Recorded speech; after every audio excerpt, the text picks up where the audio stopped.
Before we begin tonight's Season 3 retrospective, I wanted to mention the very sad news that Carol Serling, the wife of Rod Serling, and the mother of Anne and Jodie Serling, passed away on the 9th of January 2020.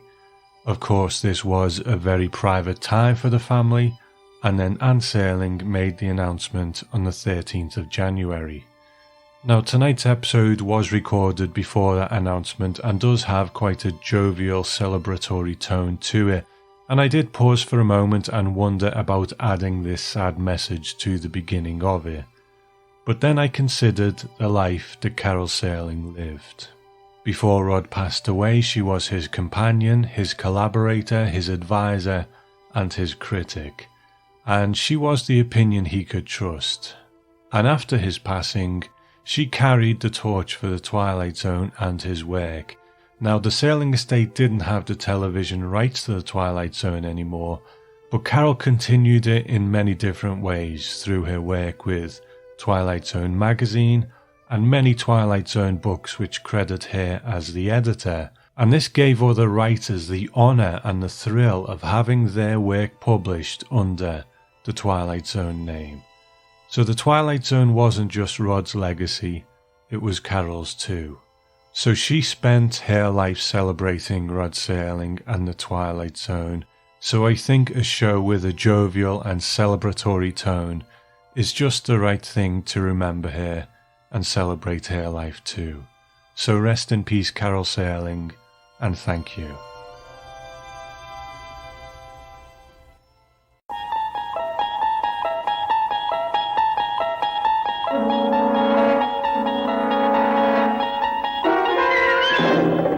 Traveling through another dimension.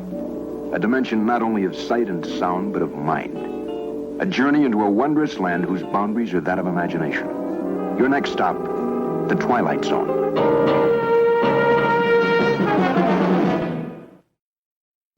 Another year gone and another season of the Twilight Zone podcast behind us. So it's all changed for the Twilight Zone and the Twilight Zone podcast.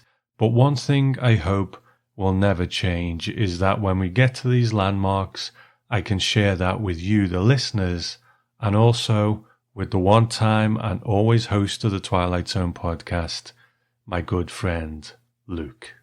Luke, welcome back to the Twilight Zone podcast. Can you believe it's been 3 years since we last did a season retrospective? Has it really been 3 years? It's funny, I was trying to think how long it is that we've been talking about the Twilight Zone and when you first started this show. Yeah. So, yeah, it's kind of crazy that it's been 3 years since we last did a podcast together. Well, apart from the 2019 version. But, yeah, the doing a series wrap-up. What a crazy amount of time. I know. Well, luckily for me, season 4 is only 18 episodes long. So I might actually get a season done in a year. We'll see. I'm making no promises. I heard your big plans to get all of season 4 done in 2020, and I'm very excited. Yeah, well, don't get too excited. But, so how have you been? How are you doing? I mean, I've been good. Yeah, I've been keeping myself very busy. I've got new podcast projects myself, actually. So, I'm a busy man. I mean, very much enjoying your excellent work. I was going to send you an email. I loved your episode on I Sing the Body Electric and all the Ray Bradbury stuff. I thought it was absolutely fascinating. So congratulations to you, man. What a great year you've had. Thank you, man. Thank you. Well, hopefully this year is going to start out well too with this episode and the one that comes after. I'm not going to mention anything yet, but if it comes off, it's going to be a big one. But yeah, we will get there. Cool. Let us begin. I don't like to stay on the negative side of things, but let us begin with our season 3 retrospective with what would you say is your least favourite episode of the season? We will start at the bottom and work our way up. Yeah, I think that's a good way to go. Season 3 is a funny one because when I think about it as a whole, I always think like season 1, you've got like this string of classic episodes, and then everyone remembers season 2 for the VHS episodes. Mm-hmm. Everyone remembers season 4 for being an hour long, and then everyone remembers season 5 for being not so good, but I think there are a couple of really good episodes in there. Yeah. In fact, some really good episodes in there. But season 3 doesn't really have like a defining feature about it. And when I was thinking about it as a whole, I was thinking like, yeah, maybe that's because season 3 is a bit of a middling season. Maybe there's not too much to talk about. But actually looking back, there's so many good episodes that you just sort of forget about. They just sort of, when you actually look at it, list by like episode by episode, it's great. But I think if I was to say an episode that doesn't really do much for me, I think I'd have to go with 5 Characters in Search of an Exit. No way, really? Yeah, I don't know. Like it's weird because I always think back to like in 2010 when I was making the short film series that I did, The Collector's Room. We had a scene where 2 people were watching TV, and obviously we didn't film the TV, but I put on the Twilight Zone as sort of like, because we were very much ebbing the Twilight Zone, and I put on that episode, and I always remember the lead actor going like, what the hell am I watching? I was like, yeah, it's this episode where like, oh yeah, and there's toys at the end. I remember this one now. Yeah, it's a bit of a weird episode, this. And so I think that's the one that kind of jumps out to me looking back at the list. But maybe but I think there's probably more obvious answers like, Hocus Pocus and Frisbee, or it was the Cavender is Coming, the angel one.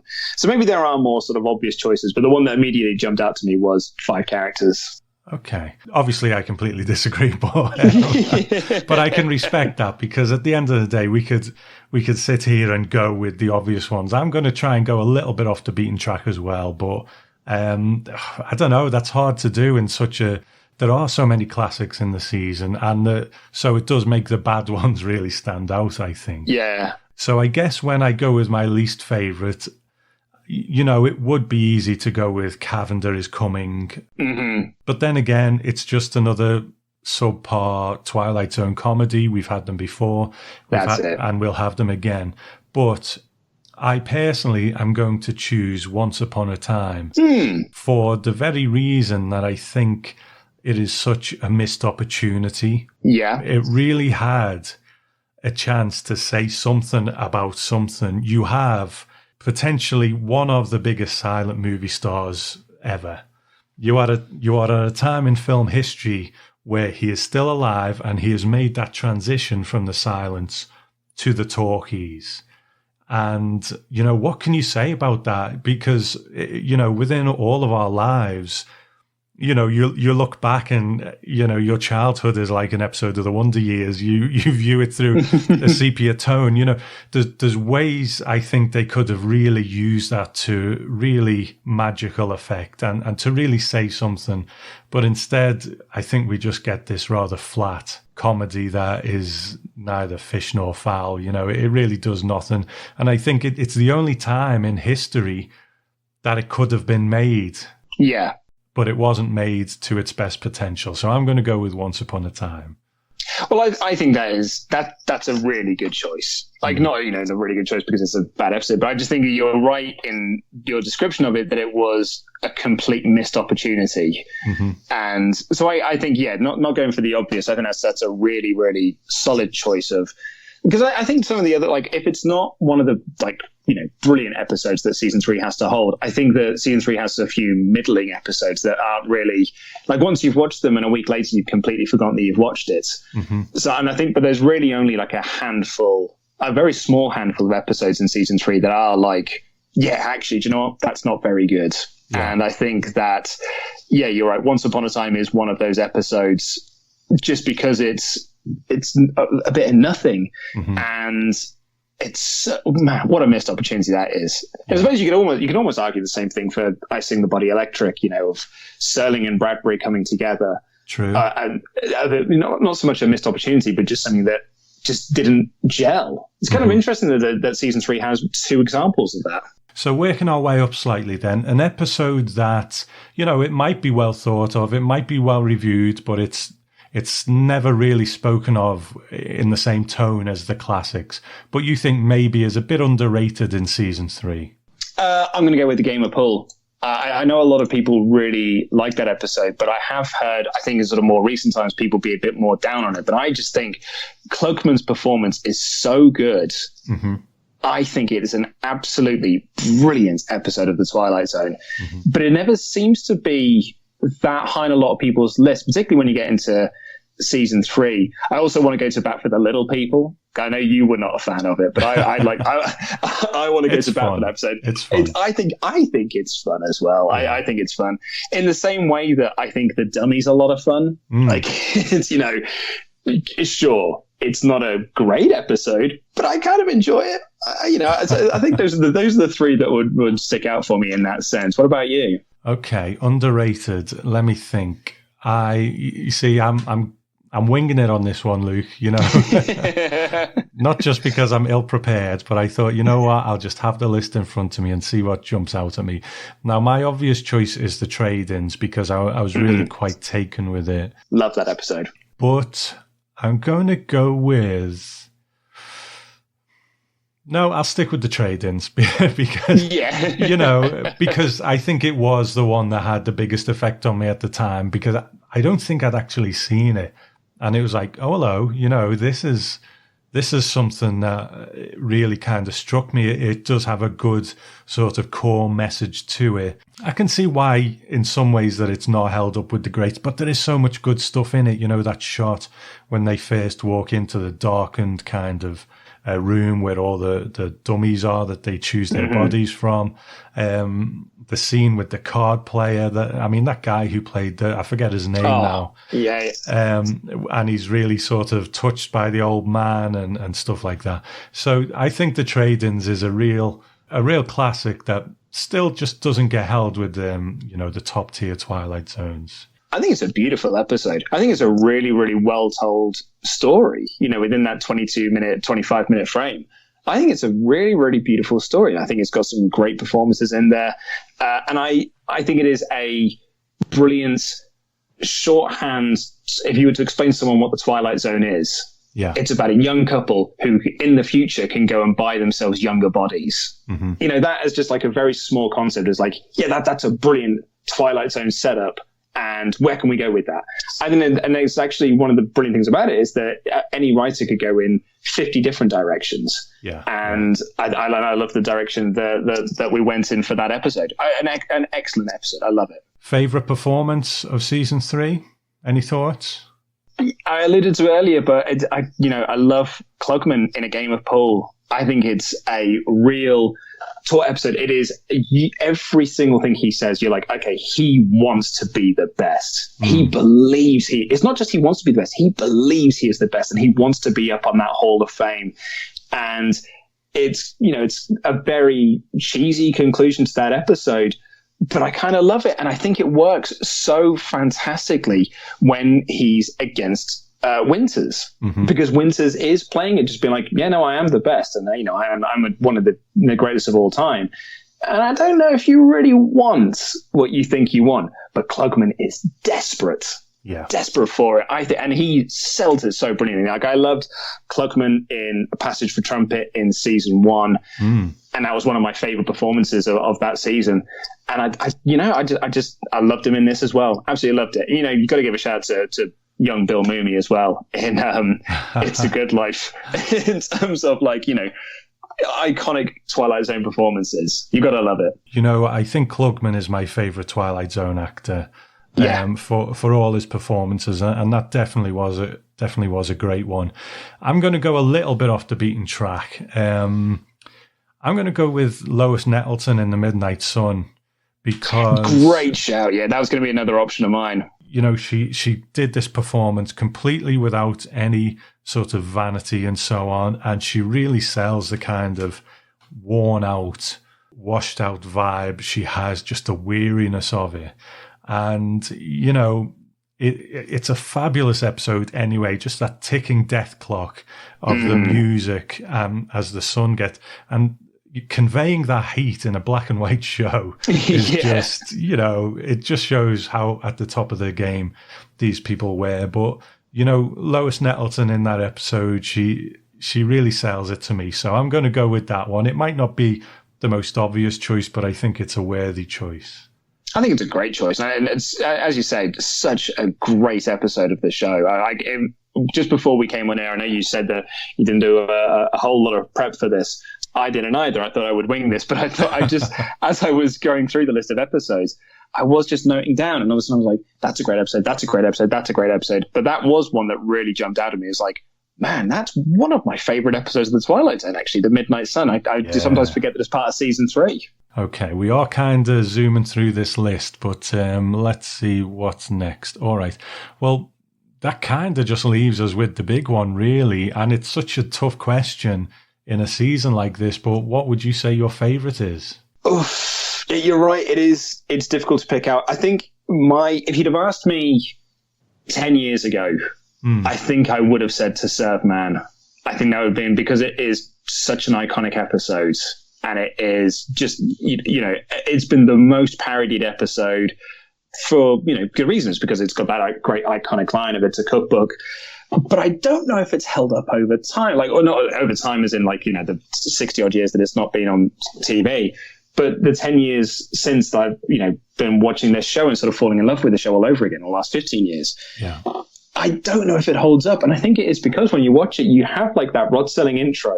And then you have the guy do an intro, and then there's so much exposition. So I don't know if I would say To Serve Man anymore. I think I would go for something like Little Girl Lost. Wow. Okay. Or It's a Good Life, or A Game of Pool. But I really, really like Little Girl Lost.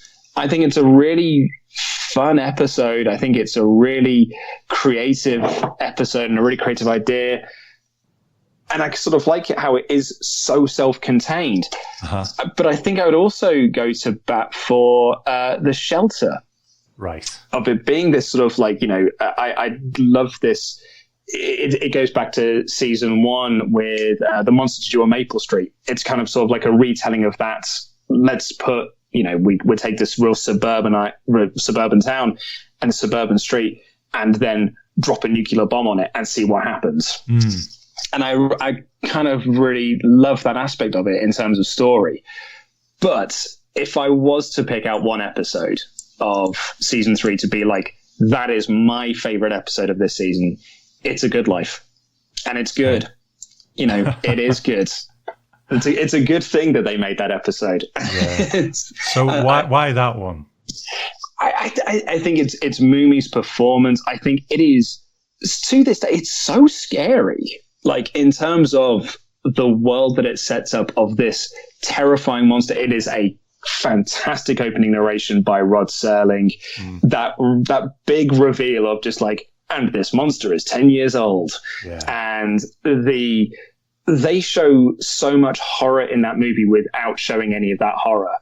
It's, the scene with the postman and it kind of creates this awful creature outside, and it's such a good thing that you made that. Yeah. And it is you kind of feel this sort of awful tension, and I almost think that them not showing the terror that he's created is way scarier than when they did it in the 80s movie, where they were just and here is all the horror, let's just put it all out there in its zany wackiness. Yeah. I just think it is an absolutely masterfully done episode, and one that is, quite rightly held up as one of the all-time greats. It got its sequel episode. It's been remade dozens of times. I just think it's brilliant. I just think it's great. But I'm so curious. You've gone through this journey of season 3. Yeah. And you've spent the last 3 years doing it. So I'm so curious to know what is your favorite episodes of this season. Luke, I'm going to have to agree with you. It's there's so many I love in this one, so many. The thing is, it's like anything, top 10 lists. They're fun, but you try and make one and then you do it the next day and it's different. That's just the way it goes. But, I think we do it to generate discussion. We do it to, be reminded of things, and we do it to kind of, sort of say, I don't agree with that, and enjoy sort of disagreeing with it. So I think, there's nothing wrong with it. But no matter what, It's a Good Life always came out on top in this season for me. And I think there's a couple of reasons for that. First of all, the Twilight Zone could go to some dark places, but I just love it when it did something where you're like, I can't believe they did that in 1960 or 61 or whatever. Now, the other Moomy episode is the same, where like a grandmother is trying to get the kid to kill himself from beyond the grave. And it's just like, I can't believe they did that in 1960. And this is kind of the same, because it's so dark. It's such a unique story. There's some episodes of the Twilight Zone that we get so used to the rhythm of the Twilight Zone, the way it works, that you can almost predict it. I'm trying to, something like Person or Persons Unknown, where the guy wakes up and his wife doesn't recognize him and so on. It's almost like a stereotypical Twilight Zone episode, because it just hits all those beats. It's still decent, there's nothing wrong with that, but time does those things. But It's a Good Life is just such a unique story. And at the end, we all love a good Serling moral play, but at the end, he's like, there's no lesson here. This is just the way it goes. Yeah. And life goes on. This is essentially the episode's finale. It's just, they're stuck in this hell and will remain so forever. And that's a bleak outlook. Yeah, sometimes bad things happen in the Twilight Zone. So also, it's just a great example of Rod Serling. He was a great writer, but he was also good at adapting other people's work.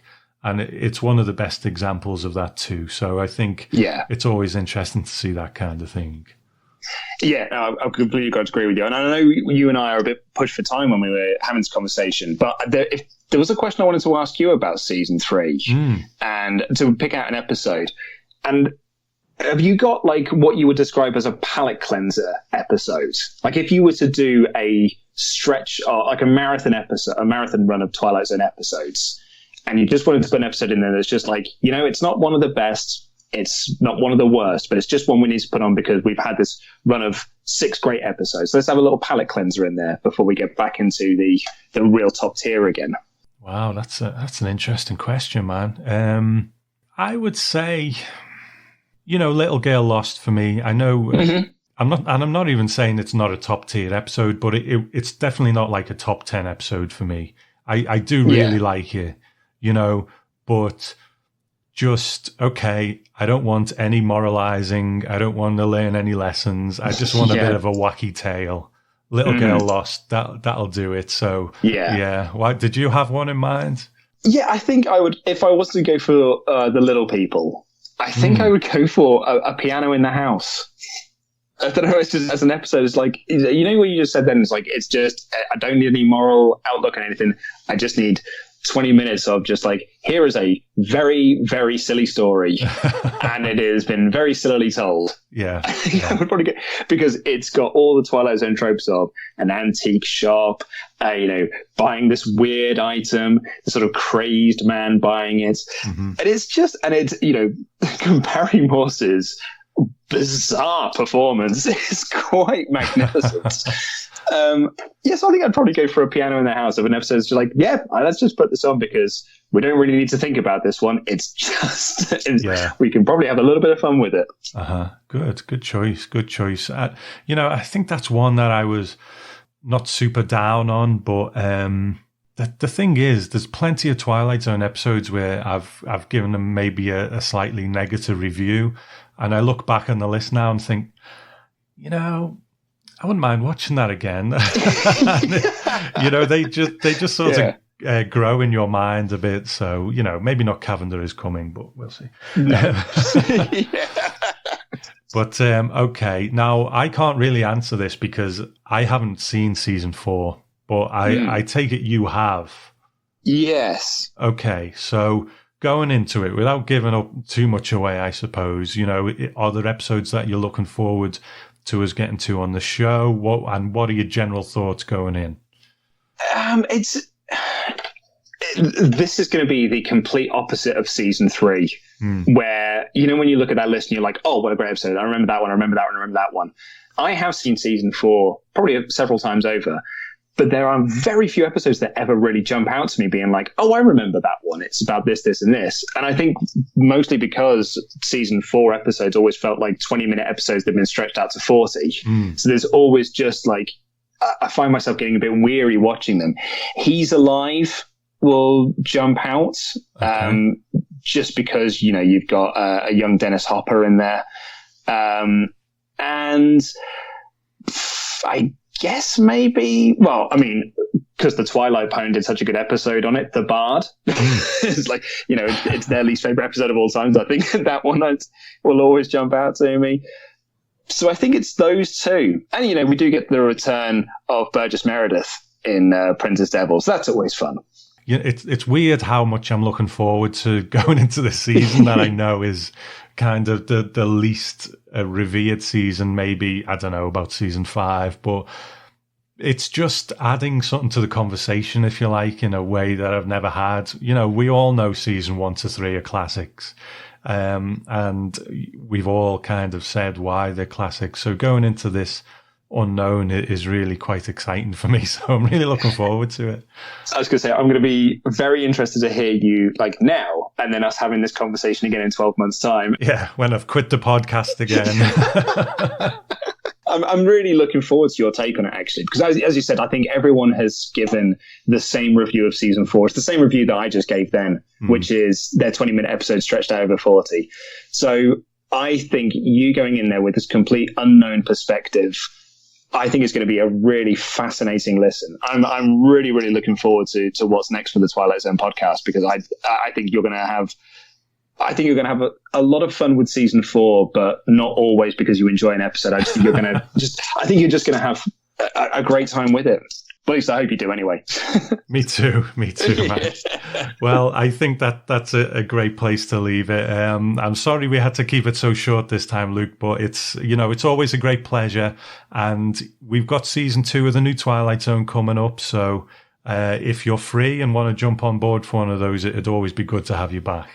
It'll be always a pleasure to come on board, and it's always a pleasure to be back within the Twilight Zone. And thank you so much for having me on and bringing me back. It's a real honor for me it was an honor for me to take over the show for that brief period of time, and it's a real honor to be able to be invited back. So thank you. Thanks, Luke. Okay, so that is our thoughts on season 3. But before we get to your thoughts, I'm just going to make a quick phone call.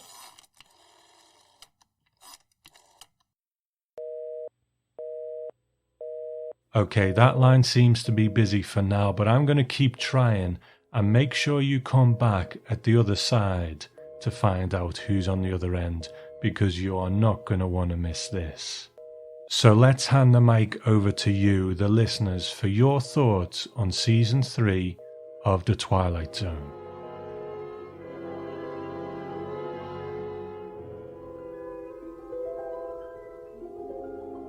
Happy New Year, Tom. Al here. First of all, I want to congratulate you on finishing season 3. That's a great achievement. And every episode got better and better. That's a greater achievement. And I can't wait for season 4. I can't wait to see what you're going to do with those episodes. That's mainly what I want to talk about. I'm going to answer your questions about favorite episode and so on. But first, I just want to talk about how much I enjoyed the season 3 podcasts, because of the effect it had on me with episodes that I never cared much for. I was always looking forward to hearing what you had to say about episodes like The Arrival, The Passersby, The Mirror, The Jungle, A Piano in the House, all episodes that were in my lower level. And in each case, you persuaded me, you showed me that there were things there that I hadn't seen before that were worth appreciating. And to me, that was the richness of the podcast for season 3. I think there are more episodes in season 3 as opposed to seasons 1 and 2 that I hadn't thought much of, and you raised my opinion of those episodes. So I want to thank you for that. And it's a big reason why your podcast is essential listening for any Twilight Zone fan. One reason I'm looking forward to season 4 is to see if you can do the same thing with the episodes I don't much care for as you did to me in season 3. But let's face it, I love season 4. Part of that is because I didn't see it until the 1980s, And it was so wonderful to see new Twilight Zones at that time, new to me. But also, my 2 favorite episodes of the entire series are in Season 4. Also, my least favorite episode of the entire series, possibly my 2 least favorite, are in Season 4. Plus, you know my story about watching In His Image and discovering it was the episode that I saw as a little kid that I wondered if it even existed.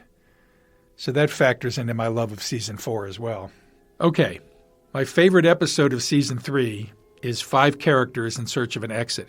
This, I think, goes back to my childhood again. I first saw it when I was about 10 years old, and it completely blew my mind. And I just can't get around that.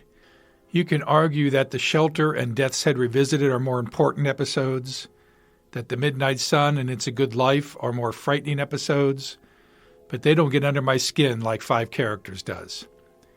There's something about the whole aspect of identity and that whole mind-blowing ending for a 10-year-old that just has stuck with me ever since.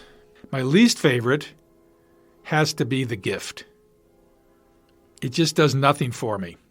I can see things in Cavender is Coming, Showdown with Rance McGrew, Once Upon a Time, other episodes that people dump on. There's something in each one of those that I enjoy. But The Gift just sits there. And when it gets to its conclusion, it just doesn't work for me. My favorite performance is Jack Klugman in A Game of Pool, which is not particularly fair because my favorite performance is Jack Klugman in any Twilight Zone episode that he's in. So if you ask this again in Season 4 and Season 5, it's probably going to be the same guy. Finally, my underrated episode is Hocus Pocus and Frisbee. Now, I just listened to what you did with Night of the Meek, and in that you talked about how Serling may not have been able to pull off broad comedy, but he was very good at light comedy. And I agree. That's what we have here. But it wouldn't work as well as it does without Andy Devine. Andy Devine is so perfect for the role of Frisbee. He makes what could be an exasperating character so charming and so lovable that you really feel for him at the end when his friends don't believe him. It's a simple story, but that's where its charm lies. The aliens don't know he can lie, and his friends don't know he can tell the truth. Yes, it's The Boy Who Cried Wolf, but have you ever seen The Boy Who Cried Wolf with false-faced aliens and a harmonica that can kill? There's really nothing quite like it. That's it from me, Tom. Thank you so much for everything you do, and I can't wait for what you'll do with Season 4. I know it's going to be great. Bye. Hey guys, I just wanted to add my favorite episodes of Season 3, and they are Person or Persons Unknown, The Arrival, and you guys can make as much fun of me as you want, but I absolutely love The Fugitive and The Little People. I don't know why, I had to watch those episodes over and over. Runner-ups are Little Girl Lost, really creepy, love it. Kick the Can, always makes me want to cry, but it's a great episode. And The Midnight Sun. I just love that ending, man. So good. Hey Tom, this is Drewman from Los Angeles chiming in with my thoughts on Season 3.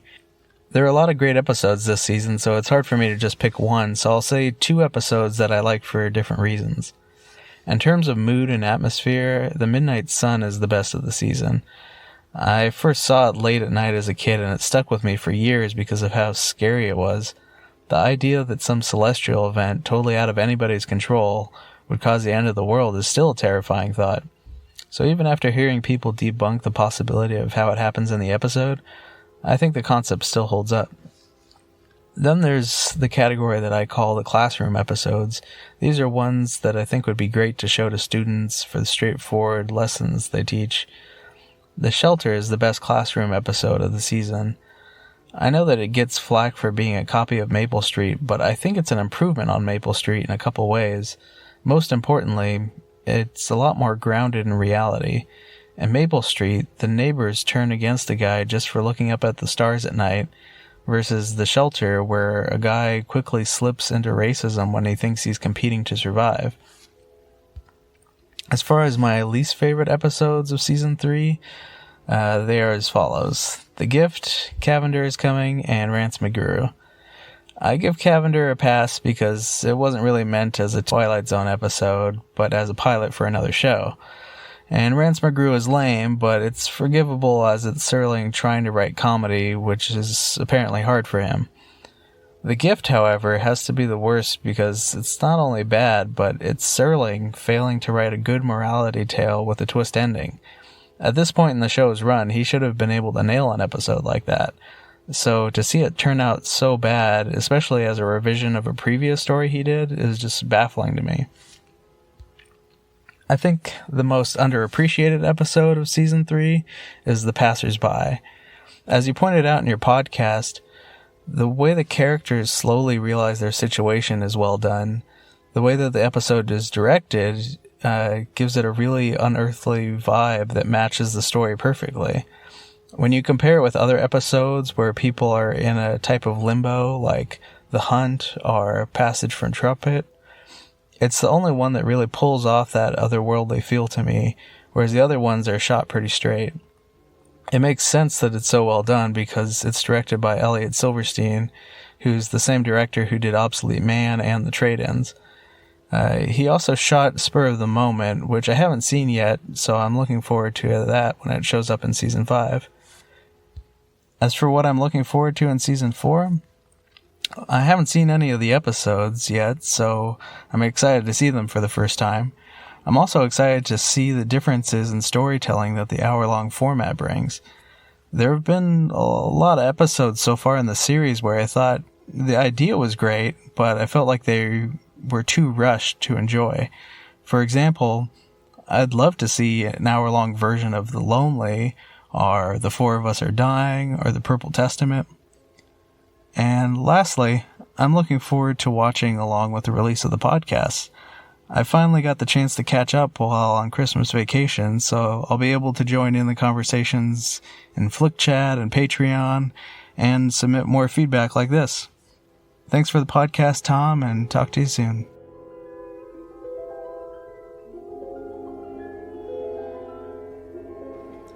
Hey there, Tom. Harold Clark reporting in from Buda, Texas, talking about the Season 3 recap. First off, I want to start off with the award for Best Twilight Zone Podcast of Season 3 goes to I Sing the Body Electric. Tom, that episode was magnificent. The level of detail that you researched and did the interviews and all of this stuff that you brought up that I just never even knew about the behind the scenes of the episode and the strife between Bradbury and Serling was amazing. I mean, it really opened up my eyes. I mean, it was just fantastic job that you did on that. As far as Season 3 as a whole, I think it could be argued that Season 3 is the best season of the 5. I mean, you have some, absolute classics like The Shelter, It's a Good Life, Midnight Sun, 5 Characters in Search of an Exit, Nothing in the Dark, Kick the Can, A Little Girl Lost, and of course, probably the most iconic episode, To Serve Man. For me, real hard to, pick a favorite. I mean, To Serve Man has gotten to a level where, it's almost cliche to say that, that might be the best episode. It's almost in its own stratosphere, like, the Mount Rushmore of Twilight Zone episodes, To Serve Man is on there. So, what other, episode, do you want to highlight? I think for me, again, all of these that I mentioned, 5 characters, I remember that as a kid, sticking with me. But as I got older, I really learned to appreciate The Shelter and actually how I actually prefer The Shelter over The Monsters Are Due on Maple Street. I think The Monsters Are Due on Maple Street would have been a good hour-long episode. We've talked about this, or mentioned it, that maybe the escalation is a little fast. I think in The Shelter, it's just done a lot better because the threat was always there. It was not a surprise that this could happen, and when it does, the instincts kick in, so it's a little bit more believable, and just the conflict that he set up, including not having enough air was the big thing for me. You could bring in food, water, all this stuff, but to not have enough air for everybody, that's really the censure. Maybe the shelter, but man, there's just so many good ones in season 3. A little known favorite of mine, though, it's kind of like putting on a comfortable pair of shoes. I don't know what it is, but man, The Hunt is just one of my favorites. I just like the way, you got old Hyder Simpson and how he talks to his old woman, and they're only on screen together for just the first, 5 minutes of the episode, but boy, you can really see how strong their relationship is, and, just the way he portrayed the role and the way he talked and all that stuff. I don't know. It's just The Hunt, lesser known episode. It does get played in the marathons and stuff like that, but not in a lot of top 10 lists for Twilight Zone. But for me, like I said, I enjoy it. As far as best performance, one that I would like to highlight is again another another good episode in season 3 is A Game of Pool. And I want to specifically highlight Jonathan Winter's performance. Jack Klugman is great. In fact, I think this is his best performance, actually, even better than in Praise of Pip and his other performances. But Jonathan Winters, for being, kind of just starting out, if I remember, and being known for his comedic roles, and playing that role. I remember, again, when I was a kid, I was like, man, I believed he was the best pool player ever. And just the way he, just his body language and face and just everything, just all came together. And for him to be able to say the line, I may not look the part, Jesse, but I've made love, walked uphill, swam in the ocean.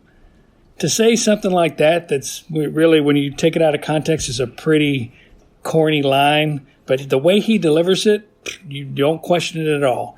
So Jonathan Winters, again, a lot of great performances. But for a one-time performance, I think he just knocked it out of the park. Lastly, for season 4, I know you said that you haven't seen a lot of them. But the one that I'm looking forward to you talking about is the new exhibit. And the tagline for the episode is, a wax museum employee moves the figures of several notorious murderers into the basement of his home. And, well, surely that doesn't turn out too well, right?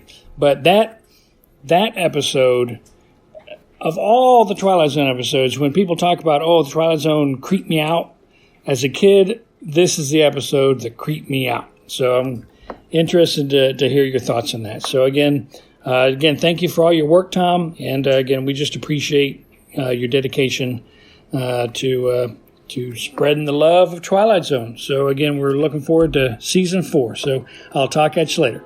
Okay, bye.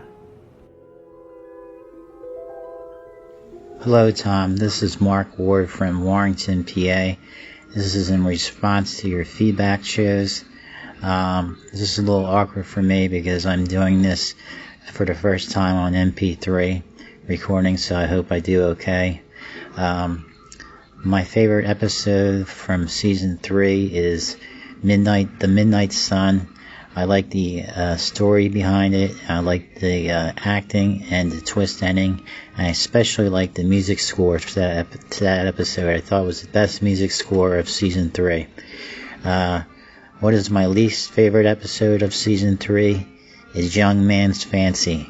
I don't know what it was about the episode, but I just felt it had little to be desired. And that's the best way that I can describe it. It just didn't rank up there with any of the other episodes of season 3. What episode do I think is underappreciated or underrated of season 3? That's the trade-ins. I thought the acting in that was good, and the story was good, and just all around was good episode. I would rank that in my top top-rated Twilight Zone tier of episodes. What is my favorite acting performance of season 3? Probably Gladys Cooper's performance in Nothing in the Dark. I just thought she was a natural for that episode, and she did a superb job. What episode do I look forward to seeing covered in season 4? In His Image and Jezebel comes to mind. Any episodes really of season 4, but those 2 episodes in particular come to mind. So that's pretty much it. That wraps up what I had to say about the feedback shows. I hope that you found that interesting, Tom. Look forward to hearing myself if you decide to choose to use my MP3 clip on your podcast. Thank you. Hi Tom, Madeline Ivyhorn here from Winter Haven, Florida. I never thought I'd be leaving audio feedback on the Twilight Zone podcast because, to be honest with you, I'm one of those people that dislikes hearing the sound of her own voice. But my love for the Twilight Zone outweighs my vanity, so I'll mention a few brief things about some of the season 3 episodes. I've got a list of them right in front of me. The first one that's pretty important to me is It's a Good Life. I had an old boyfriend who used to quote Anthony Fremont's parents to me whenever I was in a temperamental mood. He would say things like, "Oh, it's real good that you done that, Ivy. It's real good. Isn't that good?" And it was so funny to me that I would instantly forget being mad. That only lasted for so long. The next one that's pretty important is The Jungle. That was the first episode of The Twilight Zone that I ever remember seeing. It was also the first episode of an anthology television show that I ever remember seeing besides Fantasy Island. I thought it was kind of nonsensical and bizarre when I first saw it. The part about the human finger was hilarious to me. But now, in retrospect, I realized that it has potential if it had a change of perspective or an addition of viewpoint from maybe an African science fiction writer, something like that. It would be a fantastic thing to explore in the new Twilight Zone series. I love To Serve Man. I always will. It's the one I always bring up to fans of the Twilight Zone who maybe just kind of watch those big popular episodes. I love the way Richard Keel looks. I adore Joseph Ruskin's voice work in it. It's fantastic. I try to quote the episode as often as I can, but you can only yell "It's a Cookbook" so often. There are episodes kind of like The Hunt, A Piano in the House, and 4 o'clock, The Trade-Ins. Those ones I didn't give as much heed to until I listened to the podcast, and I noticed a lot of things that I appreciated about them. The one that I changed my viewpoint on the most would have been The Changing of the Guard. That was one that I always got about 5 minutes into, and then I kind of would think about The Catcher in the Rye. I'd turn it off. But this past week or so, 2 weeks, I've watched it, and it hits me on a much more personal level because I work with children, and I always want to think that something I said to them impacted them positively, if only for a moment. I think that's kind of what we all want with the people that we interact with. And you don't get to know those things. You don't get to know if what you said or did really meant something. And in a perfect Twilight Zone world, maybe we get the chance to know. I'm really excited about season 4 because I've only seen one season 4 episode. I've saved them for a long time because I didn't want to run out of original Twilight Zone episodes. But I feel like now is probably the time to do it.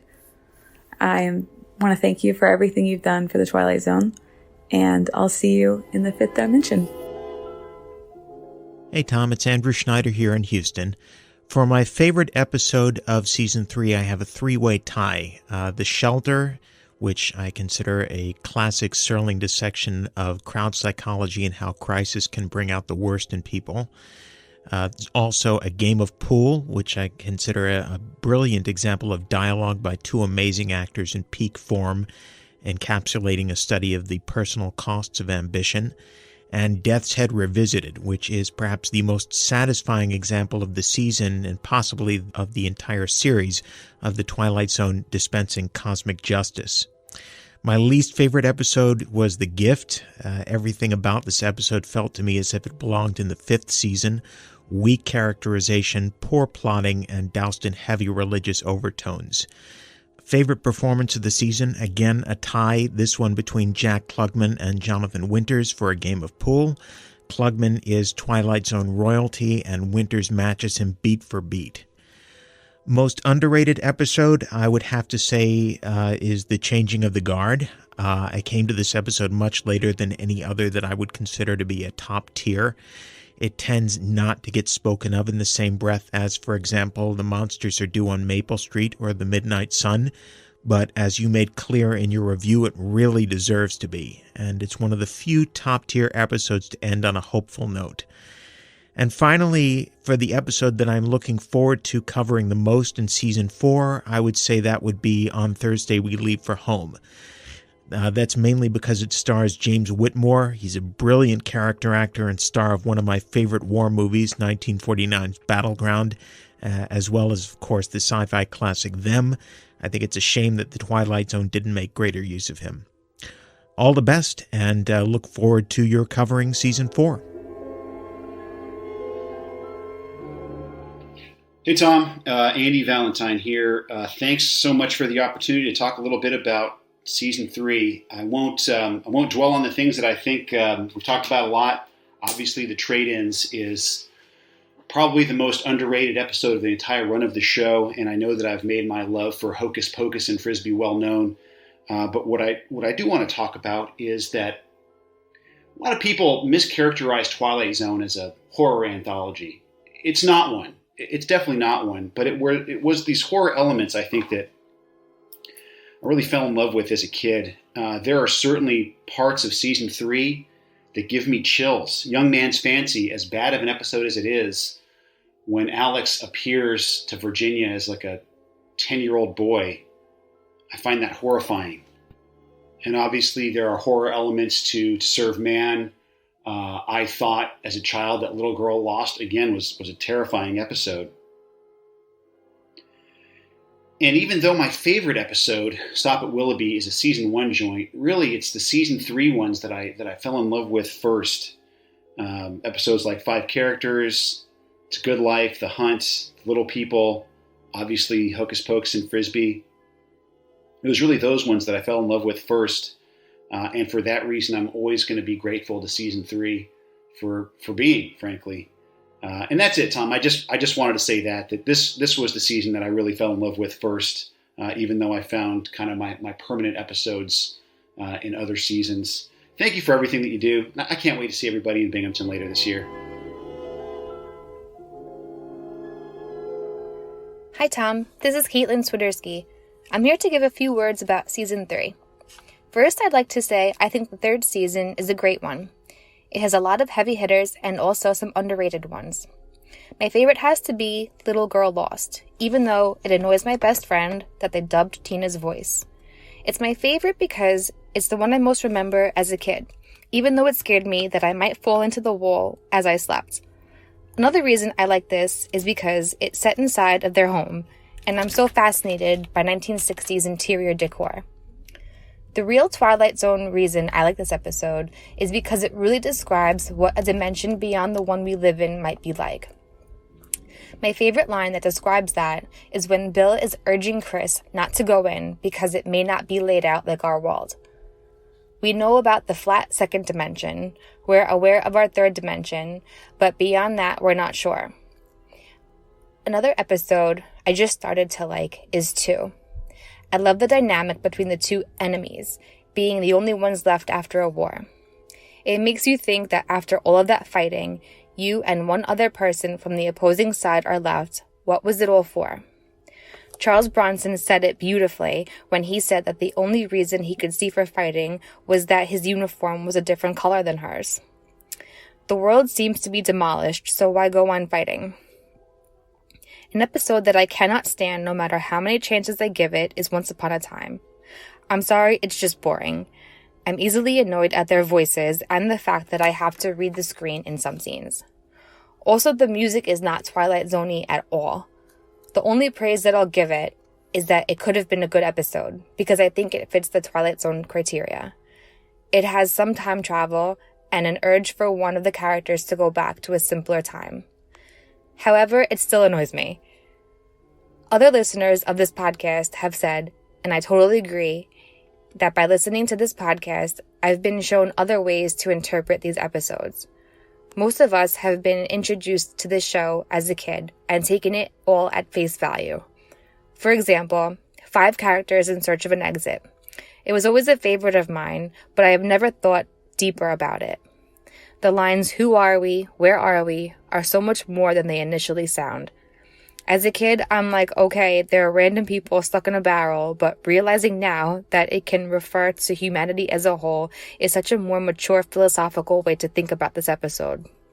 I can't wait to hear your episodes on Season 4, especially on Miniature and the new exhibit, which are 2 of my favorites in that almost forgotten season. Thanks, Tom. Keep up the great work. Hello, Tom, and friends of the Twilight Zone podcast. This is Philip from Buffalo, New York in the USA. Thank you for this opportunity to share my thoughts on Season 3 and to look ahead to Season 4. It was challenging to select my favorite episode of Season 3 because there are so many beloved ones in the lineup, but my choice is The Midnight Sun. For me, this episode has it all. A Serling script with great suspense, a Van Cleve score, special effects that enhance the story, solid performance by the cast, and of course, a surprise finale. My choice for least favorite was an easy decision. Once Upon a Time is my Season 3 and series least favorite episode. With all due respect to Buster Keaton, this episode is dreadful. It's just silly, and I'll bet viewers thought it was corny when it originally aired. I can't imagine viewers holding their sides in laughter, even in 1961. The music is irritating and the scenes are stagnant. There is a sweetness and charm to the often maligned Mr. Beavis, but Once Upon a Time is insufferable. The best performances of Season 3 go to the casts of One More Pallbearer and 5 characters in search of an exit, and Donald Pleasant in The Changing of the Guard. These episodes are grounded in heavy, Serling-esque dialogue and phrasing, so it's the strong performances that carry the day to make these episodes memorable ones. For my money, The Jungle is the underrated episode of Season 3. It's haunting to hear those creepy jungle sounds and tribal music as Alan Richards navigates his way along the dark and deserted streets of New York City. I always enjoyed the suspense of the story. And who doesn't love the final scene when Alan reaches the apparent safety and tranquility of his apartment, and then the lion lunges from the bedroom? I'm looking forward to Season 4 because it has many unforgettable episodes, as well as a few clunkers. The hour-long format and limited syndication of these episodes will also add interest to the discussion. I'm looking forward to The Parallel. In the early 1960s, space travel captivated the world. Serling's script captured the mystery of space travel and the associated uncertainties of what might happen when the astronauts return to Earth. The subtle changes observed in astronaut Robert Gaines after he returns from orbiting the Earth, and the gradual revelation that something is not quite right, is one of the reasons I enjoy this episode. Tom, thank you for the podcast, and I wish all the listeners a very happy New Year. Hi Tom, it's Emmy. I wanted to cover some of the episodes in Season 3 that I felt were underrated. So I've picked a few. Now, I totally understand that in a season where you've got, your Death's Head Revisited, your Midnight Suns, your It's a Good Life, you're always going to get some episodes that fall through the cracks. And it's a shame, because actually I would say the majority of Season 3 was pretty exceptional. Not just for the Twilight Zone, but television in general. There's very little on television from that era, from this era, that comes close to even some of the lesser rated episodes. So my first one is Little Girl Lost. Personally, I always really enjoyed the slightly creepier episodes of the Twilight Zone, where the mystery kind of was all the way from the start of the episode all the way to the end, and I think this definitely covered it. I watched it first as quite a young child myself, and I kind of just saw the bare bones of the story. Didn't really have an awful lot of meaning other than the fact it kind of freaked me out, but watching it as a parent has made it take on a whole new meaning of terror, really, I suppose, because I guess that as a parent, your first greatest fear is always going to be something happening to your children running off, not being able to find them. So putting yourself in the position of these parents who are in your child's bedroom, you can hear her, you don't know where she is, she can't tell you where she is. Just really frightening. And I think it was a very, very well done episode. Kind of maybe got lost a little bit within the season and some of the other stellar episodes that surrounded it. It definitely had its flaws, don't get me wrong. I think the whole aspect of the friend A being a scientist, B coming at the beck and call of the father at the middle of the night, and then C suddenly declaring that she had fallen through the wall into another dimension was a little bit far-fetched. But I guess this is the Twilight Zone and we just have to kind of accept these things, don't we? My second choice would be Young Man's Fancy. I didn't watch this one at all until fairly recently when it was being covered in the podcast itself. And it just was a little bit horrifying on many levels. This whole aspect of the mother being dead, this new poor wife constantly being haunted by the shadow of this guy's mother. I felt very sorry for her, frankly. It's obviously a story about growing out of your childhood home, unclenching the grasp of your parents and becoming your own person, which sadly he doesn't manage, and falls victim even to his mother's ghost, who has managed to capture him and keep him in the house. So it's just pretty tragic all round, I'd say.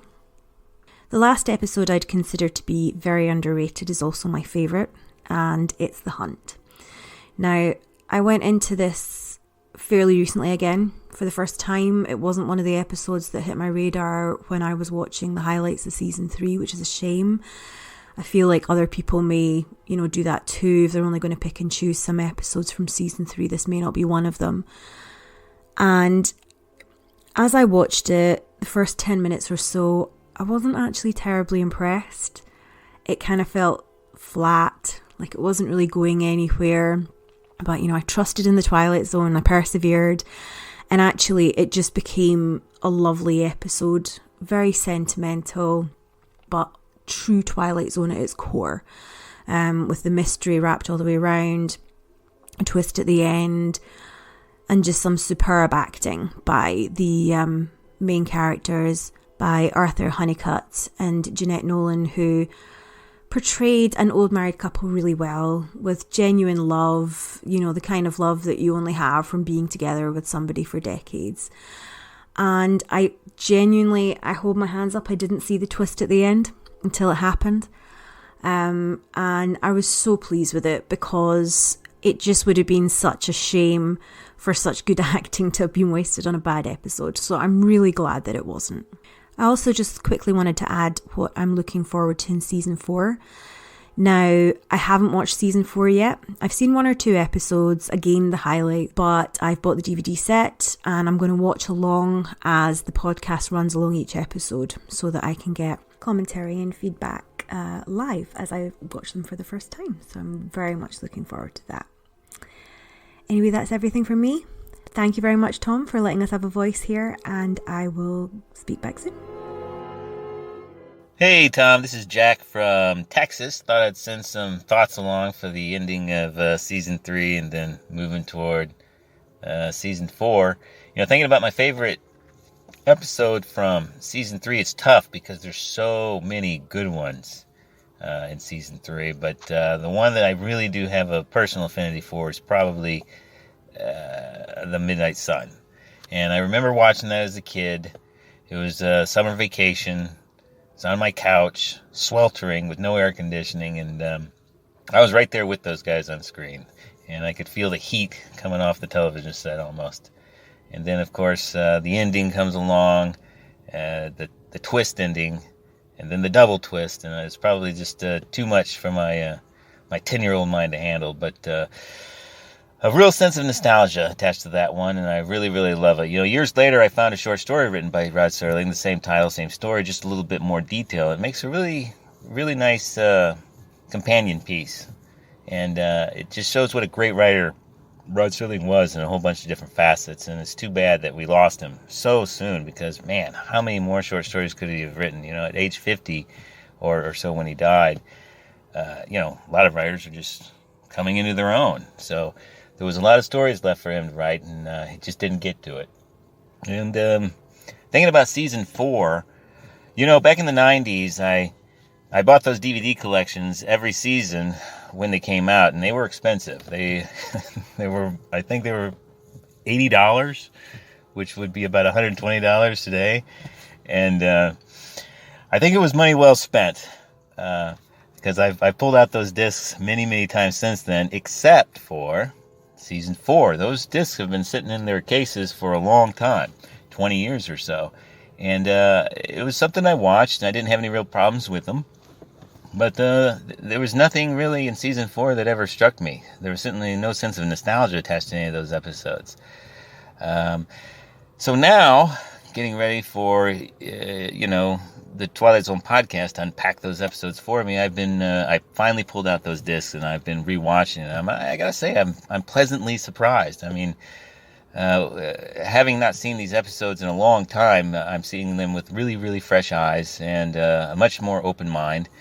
And I'm enjoying them a lot more than I thought I was going to. In fact, there's one episode starring Dennis Hopper that he produces a really, really good performance, really subtle at times. And then there's another episode titled Mute that I really enjoyed that had a very, very young Anne Gillian starring in one of her first roles, just as a little kid. And I always sort of had a crush on Anne Gillian ever since... what was it? The Michael Keaton show, Mr. Mom, back in the early 80s, and she was in that, and I just fell in love with her. So it's interesting to see her just as a little kid starting out. I've seen that episode in my life probably 6 or 7 times. I never took the time to read the credits. So finding out it's Anne Gillian, bonus. Anyways, those are just some thoughts. I thought I'd try to sneak these under the wire. Hope the audio quality is okay. And I'm really, really looking forward to seeing the Twilight Zone podcast unpack all these episodes for us. And, if it takes a year or 2 years or 3 years, whatever, we're going to be with you. We like the scenic route.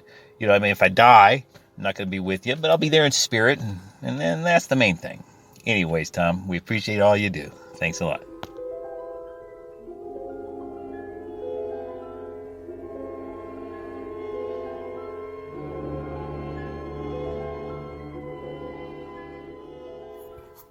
Hi, Tom. This is Sasha from the Great Pacific Northwest calling.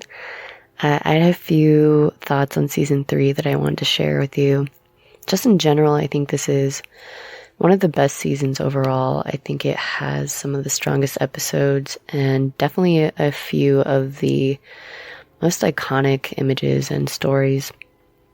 There's a lot here that is truly what I feel is emblematic of what Twilight Zone is.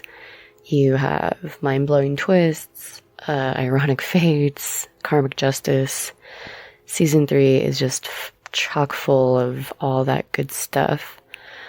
Really quickly, my personal top 5 from the season would be The Dummy, It's a Good Life, A Piano in the House, 5 Characters in Search of an Exit, and what maybe one of my absolute favorite episodes of all time, which is A Game of Pool. I just want to talk about A Game of Pool really quick. A Game of Pool is such a remarkable piece of storytelling. Within the first 5 minutes, you know exactly who the characters of Jessie Cardiff and Fats Brown are, what the personal stakes are, and how the supernatural stage is going to be set. And it's just a grudge match with a ghost. It's life or death. It's so beautifully simplistic. But the dialogue is just so artfully written. It's some of the best writing in the whole series, in my opinion. And I think the half-hour format works so well with stories like these intimate character pieces that don't try to get too fancy. I think the dual performances of Jack Klugman and Jonathan Winters are just brilliant. Every time I watch this episode, I can't take my eyes off the screen. Jack Klugman bristles with that everyman, down-to-earth quality. He's so hungry and focused and willing to do anything for his dream. I mean, you can't help but root for him. And then there's Jonathan Winters, who is possibly the coolest person to ever walk the earth in this episode. His eyes squint in this smug way, and he's got that really cool voice. And he has this look like a real gangster you just don't want to tangle with. I think the pacing of the game itself is great. The intensity is there with the music and the reactions and the sweat building on their foreheads as they're monologuing back and forth. And it all leads up to this moment, win or lose. And Fats Brown tries to warn Jesse and gives him a chance to turn back. And I think that's an interesting idea, that within the Twilight Zone you can still have free will, but maybe only if you have a certain amount of grace or humility. But Jesse obviously chooses to win. He chooses his own ego. And so we're left with this haunting image of him slumped over a billiards table in this mysterious, like, foggy realm with those ominous black billiard balls on the table in this, like, mystic waiting room where the greatest of the great are relegated to this dull fate of just upholding their mantle for eternity. It's just so bleak. I love it. And this episode actually answers this question about what's the price of being at the top. And by definition, there's no one there with you. And the price is just this complete isolation. Just think this episode is surreal. It's moody. It's extremely character driven. It's twisted, just a little bit sadistic. It's everything I want from a Twilight Zone story. So that's my vote for best performance of the season, both Jack Klugman and Jonathan Winters, as well as my personal favorite episode. I also just want to throw out a mention of what I think is one of the scariest episodes of the whole series, and that is The Dummy. I am one of those people who happens to be terrified of dolls, so all those little moments when the dummy seems to come alive, when Cliff Robertson turns around and the dummy is sitting up and winks at him, it just makes my skin crawl. No matter how many times I watch this episode, it still freaks me out. And that last image of Cliff Robertson as the dummy, and the dummy has come to life as the man, it's just so bizarre, uncanny valley territory that if you're not creeped out by those faces, you might not be human. Well, thanks for listening to my thoughts on Season 3, Tom. I love the podcast, as always, and I cannot wait to dive into Season 4, especially my two favorites coming up in that season, the new exhibit and miniature. I'm really looking forward to it.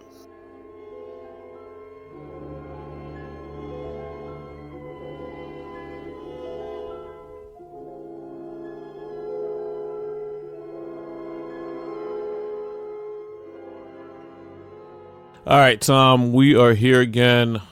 Season 3's ending. I love doing the Season 2 recap with you last year. That was really fun. So I was hyped when you talked about doing Season 3 in the new episode format. So I'll get right to it because you know me, I'll eat up like triple the amount of time that you allot to people if I don't get into it quickly. So best episode.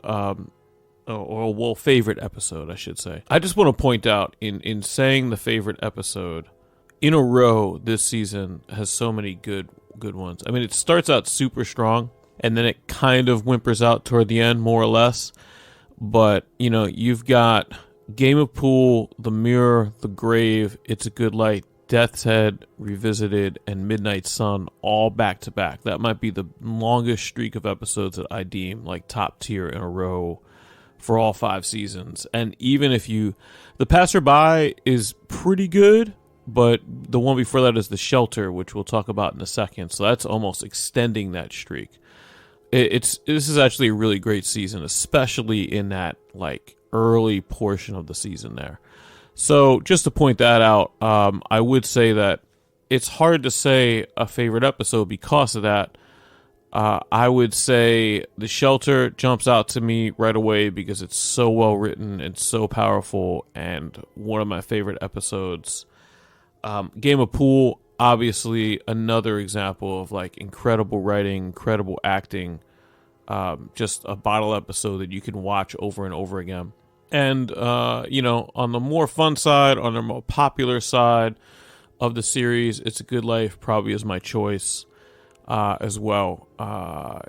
It's just such a great example of dark humor and sort of advanced plot lines for such an early point in television. Really, really good stuff, obviously. I could go with so many other episodes, but, there's only so much time, so I'll leave it there. Least favorite episode. There are also a lot of dogs in this season when you really look at the list.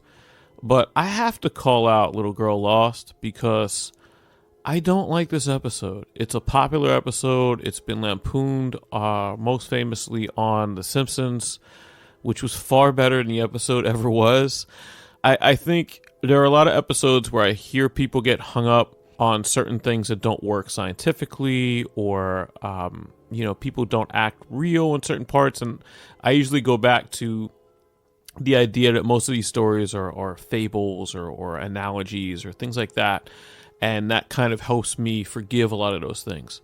I can't do that with this episode. The point where the girl gets lost in the wall in the other dimension and he immediately has a scientist friend that he can call that will understand what's going on with the wall is just too outrageous. It just, not every scientist knows about the fourth dimension or even about physics or about any of that stuff. So it's just so ridiculous. The acting is not great in this episode. It's just not a good episode. There are other episodes that are probably worse than it from this season, but there's no reason to call them out when you can call out this episode. Underappreciated. One of my favorite episodes of the entire series is The Hunt. I think it's brilliant, and it's probably the most touching episode of all 5 seasons. In a lot of ways, it should actually be my favorite episode of the season, and it probably is. Man, it would be hard to choose between some of these, but I probably said this on this show before when I've recorded in. The Hunt is so beautiful. I've actually asked for, God forbid it happens anytime soon, for The Hunt to basically be played at my funeral. Like, I want people to see this because it's so incredible in the way that it deals with life and death and the afterlife and love and lifetime love. It's an awesome episode. I'm not going to go into favorite acting. If I've mentioned the episode, and I'll throw The Mirror in there too. Those are some of the best acting moments for me, everything that I've mentioned. I'm going to skip that in order to get more time and to talk a little bit about season 4. I'm really looking forward to you covering season 4 because you're Tom Elliott, the Twilight Zone podcast guy, and I guarantee you that there are probably episodes of season 4 that you may have never seen. And I think for us to hear you watch episodes that you've never seen is going to be really cool. I know for a long time, depending on who had the syndication, at what time here in the States, those packages just didn't include season 4 episodes. There's a lot of like DVD collections from the early days that they just never pressed season 4 for some reason. I guess it was contractual and whatever, but nowadays, out here, Sci-Fi will play the hour ones. I think they're just hungry to fill time in the middle of the night. So when they see a 60-minute runtime with commercials, they're just excited to put that on the air so they don't have to think. So there's a lot more opportunity to see these than there used to be. I've seen all of them. I think they're extremely underrated. I actually enjoy the season 4 hour-long episodes a lot more than maybe most people. To call off a few, I would say He's Alive, New Exhibit, of course, of late, I think, at Cliffordville. Those are pretty much the easy layup classics, I think, from the season. No Time Like the Past has some incredible dialogue. It has some lulls in it. It's definitely a good example of one that should have been 30 minutes, but it's a great episode, and I will always stand up for The Incredible World of Horace Ford. I know that is one of the more critiqued episodes of all 5 seasons, but I think it's a good episode. I don't really understand why people don't like it. I don't see anything really wrong with it. The longer run time hurts it a little bit, but I mean, I'm pretty forgiving with most of these. I even like Mute, but the ones I'm getting into now, like Printer's Devil, some of those, like, they could just be shorter, but that doesn't make them not good. The ones that I remember not liking, definitely The Bard. I remember just being really hard to get through. But I actually need to watch a lot of these again myself. And I'll try to, maybe watch them in sync with you, because a lot of these I either need to watch again or I need a refresher. I've seen He's Alive a bunch. They show that one on TV a lot here. It's a little relevant in case you haven't heard. But yeah, so yeah, that's all I got to say. I tried to kind of bang through that and not be typical rude NASA that just takes up everyone's time. So that's Uncommon NASA signing off. And thanks again, Tom. Good luck with season 4 and 5.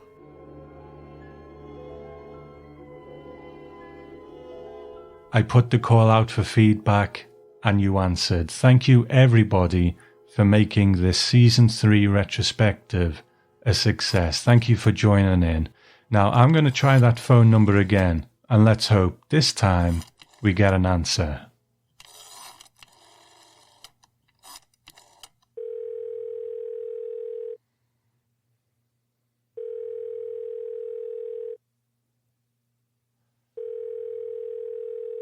Hi, this is Tom Elliott from the Twilight Zone podcast calling for Al Holliman. Tom, I look forward to talking to you. I really do.